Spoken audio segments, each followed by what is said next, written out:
Bom, boa tarde a todos. Então, meu nome é Tiago e na disciplina de suinocultura do professor Vânios eu vou estar apresentando para vocês então um artigo relacionado então à associação de ractopamina e algumas vitaminas antioxidantes na dieta de suínos em terminação. Então, a suinocultura nos dias atuais ela busca incessantemente pela produção de animais precoces que sejam eficientes, que tenham uma elevada relação carne-gordura e com ótimo padrão de qualidade. Então, um dos grandes desafios enfrentados na suinocultura, nessa atividade, então, é aumentar os rendimentos da carne magra sem interferir, então, negativamente na qualidade sensorial dessa carne. Então, a ractopamina é um recurso nutricional que, segundo estudos, ela vai melhorar o desempenho dos animais e as características relacionadas à carcaça desses animais. Então, a ractopamina ela inibe a lipogênese e estimula a lipólise. Então, a lipogênese é o processo onde a energia que o animal não vai gastar no seu metabolismo vai ser armazenada em forma de lipídio, né? Que seria gordura. Então, vai ficar armazenado até o animal necessitar dessa reserva. Então, a ractopamina vai inibir a lipogênese, que seria essa deposição de gordura, e vai estimular a lipólise, que seria a quebra desses lipídios para a utilização aí, principalmente relacionada então à produção e na produção e deposição de músculo. Então, nesse processo de lipólise vai ter a retenção do nitrogênio, que vai aumentar consequentemente a síntese de proteínas. Então, com isso, né, com esse processo vai ter um aumento na deposição de músculo pela hipertrofia, né, pelo crescimento do diâmetro dessas fibras musculares. Em conjunto com a ractopamina, também pode ser utilizado alguns aditivos antioxidantes. Eles são incluídos nas rações também, né? E vão favorecer alguns aspectos aí de qualidade e de segurança alimentar. Onde um dos aditivos antioxidantes mais utilizados hoje são o ácido ascórbico, que seria a vitamina C, e o tocoferol, que seria a vitamina E. Então, atualmente, nos estágios aí de terminação desses animais, então a necessidade de vitamina E gira em torno de 11 mg por quilo. Só que, segundo alguns estudos, se você fornecer essa vitamina E em concentração de 100 a 200 mg por quilo, então essas vitaminas vão ter um efeito antioxidante que vão aumentar então a vida útil dessa carne. Com isso, então, o objetivo desse trabalho foi avaliar os efeitos da utilização tanto da ractopamina, né, quanto de vitaminas antioxidantes, né, que seriam as vitaminas E e C, e avaliar então o uso desses compostos aí sobre o desempenho zootécnico, qualidade de carcaça e da carne de suínos.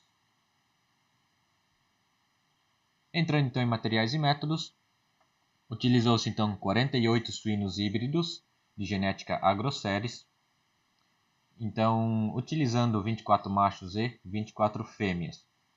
Idade média desses animais foi de 115 dias, onde o peso médio inicial foi de 71,5 kg, variando aí em torno de para mais ou para menos aí de 5,85 kg. Foram alojados dois animais do mesmo sexo por baia, né? E a área onde esses animais estavam seria então de 3 metros quadrados, sendo instalações de alvenaria com piso compacto. O delineamento utilizado foi o delineamento em blocos casualizados. Esse delineamento foi utilizado para fazer as avaliações zootécnicas tanto de carcaça quanto de qualidade de carne. Então o arranjo fatorial se deu em 3x2, que seria então 3 dietas e 2 gêneros. Então foram também aplicadas 4 repetições por tratamento. E para análise de carcaça e qualidade da carne, então foi considerado que um animal equivalia então a uma unidade experimental. Então totalizando essas 8 repetições por tratamento. Falando um pouco sobre as dietas utilizadas, então tem a dieta de controle, que seria a dieta normal desses animais. A dieta 2 seria uma dieta de controle com adição de 10 partes por milhão de ractopamina. E a terceira dieta utilizada foi a dieta de controle, que seria a dieta comum, mais um complexo que envolve a ractopamina associada a vitaminas antioxidantes seriam as vitaminas E e C. Então, durante esse período de experimento, esses suínos receberam água e ração à vontade e foram pesados então com isso semanalmente. A partir disso foi calculado então o consumo diário, ganho de peso diário e conversão alimentar desses animais. Relacionado ao manejo pré-abate, então foi retirada a ração 12 horas antes do embarque desses animais. E aqui nessa tabela então a gente tem a demonstração, a composição percentual química e energética das dietas que foram utilizadas. Então tem a dieta de controle, que seria a dieta comum, a dieta de controle com a utilização de ractopamina e a dieta de controle com o uso desse complexo ractopamina mais vitaminas. Então, basicamente, a única diferença se deu entre essas dietas foi o uso de ractopamina ou o uso desse complexo ractopamina mais vitaminas. Os demais elementos e ingredientes, então, foram utilizados conforme a necessidade desses animais, né? Tendo, então, tudo o que eles necessitariam para um bom desenvolvimento nesse período. Ainda falando do abate, então, foi seguido as normas de abate humanitário, segundo o mapa em 2000, né? Ministério da Agricultura, Pecuária e Abastecimento, onde então a insensibilização foi feita por meio de corrente elétrica de 350 volts e 1,3 amperes, e posteriormente foi feita a sangria dos grandes vasos presentes no pescoço desses animais. Após esse processo foi realizada a escaldagem e a visceração, né? E posteriormente então, essas carcaças foram divididas de forma longitudinal, né? Então foram divididas ao meio de forma longitudinal. Essas carcaças, então, depois desse processo, elas passaram por um resfriamento de 24 horas a uma temperatura de 2 graus Celsius, aí variando para mais ou para menos aí em 1 grau Celsius. Após, então, as carcaças passaram por análises após esse período aí de 24 horas. O pH inicial dessa carne foi medido aí, então, aos 45 minutos após o abate, e o pH final então foi então medido após 24 horas desse resfriamento. Então também foi retirado de cada meia carcaça esquerda amostras de músculo para análise aí de qualidade de carne. Dados referentes à cor da carne foi medido com o aparelho Minolta CR10, que é um aparelho portátil bastante utilizado para fazer a medição da cor da carne, e a análise de marmoreio foi seguido por meio de padrões fotográficos, onde um vai indicar traços de marmoreio, alguns traços de marmoreio, e o número 5 então vai indicar um marmoreio mais abundante.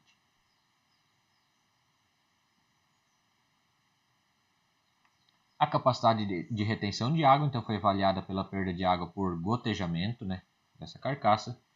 Foi feita também análise de oxidação lipídica, que foi realizada por meio do teste de indicativo de substâncias reativas de ácido tiobarbitúrico, que seria então o TBARS, né, mais conhecido. Também foi analisado a maciez da carne, segundo a metodologia de Bride e Silva, que foi descrita em 2009, e também foi então analisada a força de cisalhamento, segundo a metodologia de Bolton e demais autores aí, sendo realizado no ano de 1971. A vitamina E também foi analisada por meio da cromatografia líquida de alta eficiência. Após todas essas coletas desses dados, então, esses dados eles foram submetidos à análise de variância e as médias então foram comparadas, então jogando esses dados e fazendo análise pelo teste de Tukey a nível de 5% de probabilidade no programa SAEG. Falando sobre resultados de discussão, então aqui na tabela 2 a gente tem as médias de consumo diário de ração, ganho de peso diário e a conversão alimentar desses animais de acordo com as dietas experimentais e os gêneros. Então a gente tem que a ractopamina, estando ou não associado a vitaminas antioxidantes, essas duas linhas aqui, então elas promoveram uma melhor conversão alimentar dos suínos se comparado à dieta comum. Então tiveram melhor desempenho relacionado então à conversão alimentar. Então sabe-se que os animais tratados com ractopamina eles vão ser animais mais eficientes e vão ter uma maior deposição de tecido muscular, né? Então, vai ter em torno de uma melhoria de 8,5% aí com o uso de 10 partes por milhão de ractopamina em relação à dieta comum de controle, né? Então, vai ter uma melhoria de em torno de 8,5% na conversão alimentar. Falando então aqui um pouco sobre os gêneros, então os machos eles tiveram uma melhor conversão alimentar se comparado às fêmeas e também eles tiveram um maior consumo diário de ração se comparado às fêmeas.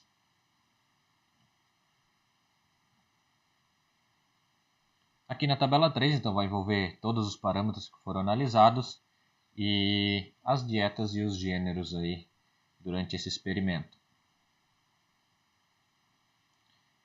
Falando então sobre as fêmeas, então elas tiveram melhor desenvolvimento. Se comparado aos machos, tiveram melhor rendimento de carcaça, envolvendo então 77,18%, se comparado aos machos aí com 76,2%. Espessura do toucinho também foi mais interessante no caso das fêmeas, que tiveram 10,16 milímetros de espessura do seu toucinho, se comparado aos machos aí praticamente 12 milímetros. Quando se fala na área olho de lombo, as fêmeas tiveram melhor rendimento também, sendo então 48 cm quadrados contra 44,5 cm quadrados dos machos. Quantidade de carne magra na carcaça também, então as fêmeas tiveram melhor rendimento, então girando em torno de 63,5 kg, se comparado aos machos 62,3.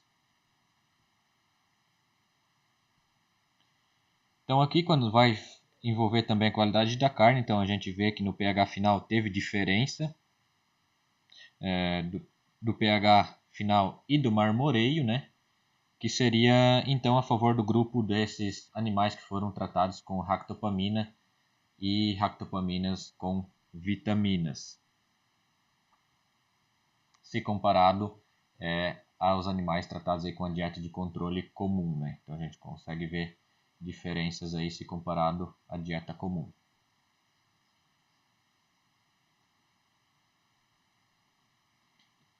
Então, aqui nesse retângulo de baixo, a gente vê que não teve diferenças significativas aí quando a gente fala então de perda de líquido no descongelamento, na perda de líquido também por cocção e também por meio da força de cisalhamento. Então, nas diferentes dietas que foram aplicadas. Mas, quando a gente vai avaliar então os gêneros, a gente vê que teve alguma diferença significativa no caso da força de cisalhamento, onde as fêmeas apresentaram uma menor força de cisalhamento comparado aos machos. Então, 5,92 kg força contra 7,38 kg força. Então, isso indica que, tendo uma menor força de cisalhamento, consequentemente, então, logicamente, vai ter uma carne mais macia.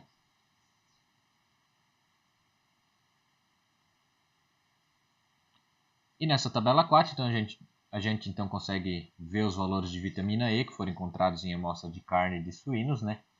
Nas diferentes dietas experimentais. Então, a gente vê a concentração de vitamina E na dieta de controle, a dieta comum, sendo bem inferior, 0,08, se comparado então à dieta de controle com o uso desse complexo de ractopamina com vitaminas, onde a gente vê então 0,23 mg por quilo, tendo aí basicamente 3 vezes mais concentração de vitamina E se comparado à dieta comum. Quando se fala entre gêneros, aqui não teve diferença nenhuma, então, sendo macho ou fêmea, nessa concentração de vitamina E na carne. Com isso, então, a gente consegue concluir com esse artigo, né, que quando você inclui 10 partes por milhão de ractopamina, associado ou não a essas vitaminas antioxidantes, C e E, né, então teve uma melhor conversão alimentar desses animais e teve uma redução da oxidação lipídica da carne, especialmente quando foi utilizado então de 100 a 200 mg desses antioxidantes por quilo de ração. Então isso promoveu, né, pontos favoráveis aí relacionados ao aumento da qualidade da carne e o tempo de vida útil dessa carne. Então sendo muito interessante o uso de ractopamina e dessas vitaminas. As vitaminas que vão auxiliar na parte de redução da oxidação lipídica, então dando uma maior vida útil a essa carne, e a ractopamina, então, que vai aumentar também a qualidade e o rendimento dessas carcaças, se comparado à dieta comum, né? Então é muito importante incluir esses dois elementos na dieta. Aqui as referências utilizadas, e obrigado a todos.